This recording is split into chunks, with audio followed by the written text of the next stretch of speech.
Bon, c'est la fin de la parenthèse Etosha National Park. Là, on doit contourner le parc Etosha parce qu'il n'y a pas le droit de passer en vélo. Et là, aujourd'hui, on fait une petite journée, enfin petite moyenne de 80 km. Voilà, hein. Voilà. Je sais pas si vous allez voir, mais juste à notre gauche, il y a plein de gnous.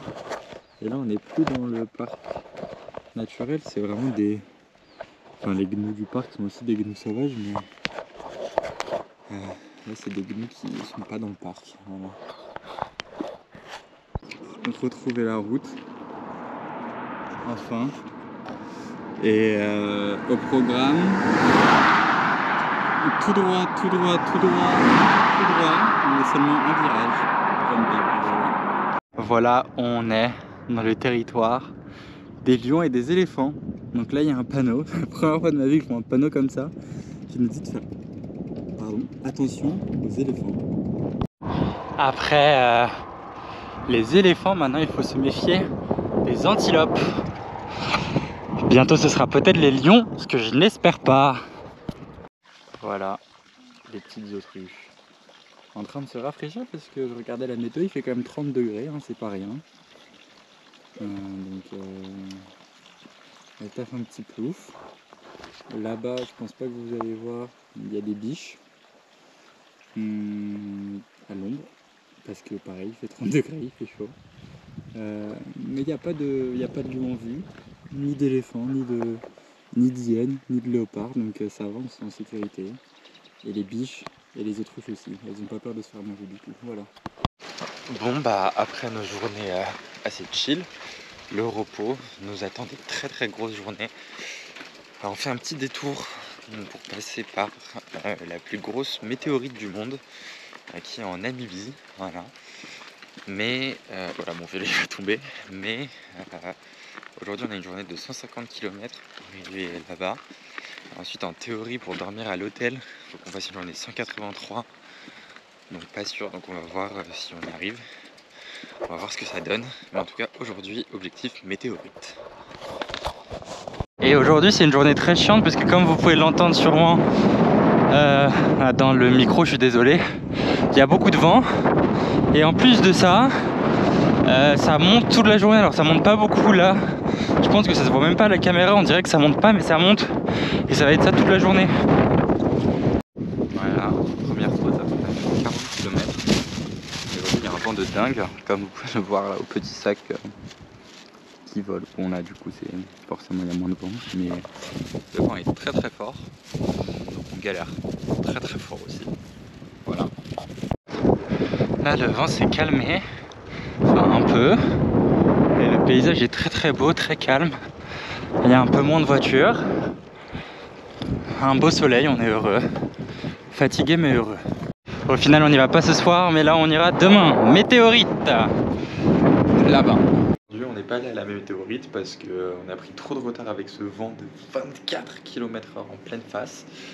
Donc on y va demain matin, on triche un peu, on prend un taxi faire l'aller-retour, mais yo, du coup aujourd'hui là, il est 7h, on a le rendez-vous à 7h15, on va à la météorite qu'on était censé aller voir hier, mais qu'on n'a pas pu voir à cause de ce satané vent.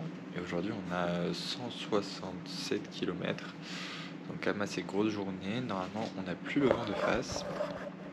Et voilà, on espère qu'il va y avoir des beaux paysages. Voilà dans le taxi. On a attendu, bon, à chaque fois en Afrique les horaires c'est pas trop ça. Donc on avait dit 7h15, il est arrivé à 7h35. Voilà. Mais on y va. Donc voici la plus grosse météorite jamais tombée sur Terre. Elle est composée je crois à 87% de fer et elle est tombée à combien de... Je sais pas. Je crois que c'était 70 000 ans. Et ben voilà, hein. C'est pourquoi on a fait le détour de 200 km. Et sachant que l'entrée quand même, alors il y a juste ça, et l'entrée coûte 12,05 €. Donc c'est même plus cher que par exemple l'entrée au Louvre, ou alors le même prix. Mais voilà. Et voilà, c'est métallique. Bon, c'est pas une météorite de diamant, je sais pas quoi, mais c'est quand même cool.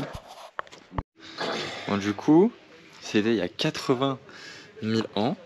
Elle fait 3 mètres de long et 1 mètre de large et elle pèse 50 tonnes. Bah, c'est ultra dense, non? Ça veut dire. Donc, c'est vraiment ultra dense.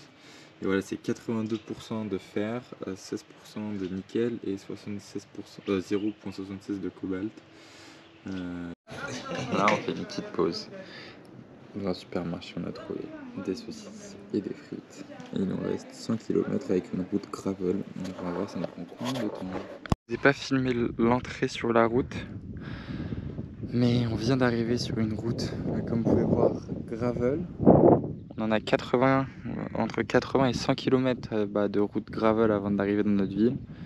Peut-être que demain aussi ce sera gravel, mais pour l'instant on sait juste que c'est gravel, en tout cas jusqu'à la ville où on va.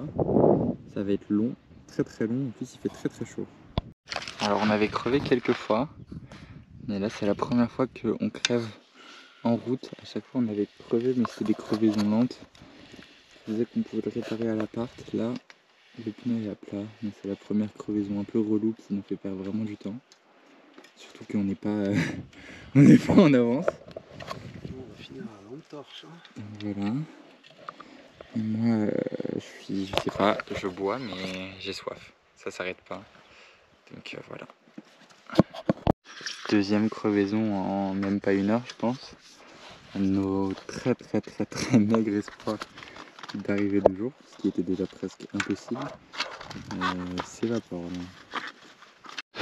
Bon, le soleil tombe et là on roule, c'est très beau, hein. On va malheureusement rouler de nuit, mais en tout cas c'est magnifique.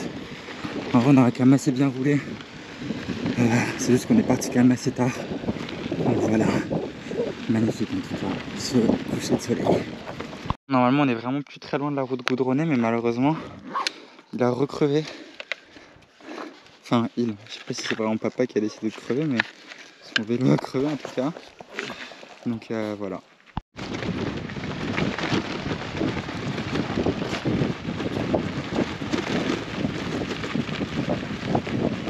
Yo, du coup fin de journée, on est arrivé ultra tard. On est arrivé vers 20h je crois. Non, si. On a fait des courses, on a acheté à manger, on a fait à manger, c'était très bon.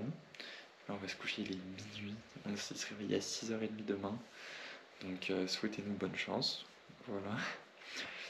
À demain. Si vous avez aimé la vidéo, n'oubliez pas de donner. Bisous.